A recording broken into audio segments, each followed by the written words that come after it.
Saan asawa mo, Dol? Idol, wala akong asawa, Idol. Meron ko ba dyan na pwede kong maging asawa? Wala, Dol. Wala binata, Dol. Saka wala pang swerte, Dol, eh. Kailangan natin maghanap ng babae para sa atin, Dol. At mahalin tayo, Dol. At pagsilbihan tayo, Dol. Mahirap naman, Dol, na ano na lang, Dol, tag dito. Turo ko na lang, Dol, ng babae na para gusto mo. Siguro, Dol, sa mga panahon may darating din para sa akin, Dol. Hindi pa binibigay ni Lord, eh.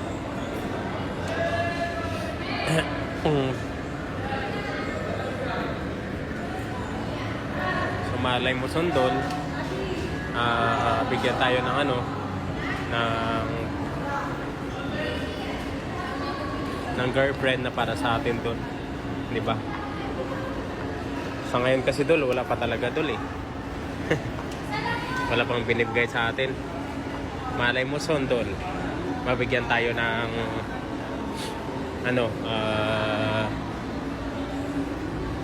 maganda at saka yung babaeng para sa atin, Dol, no? So again, maraming salamat, Dol, sa pag-notice sa akin. God bless po, and salamat din sa pag-support dito sa TikTok ko. Thank you.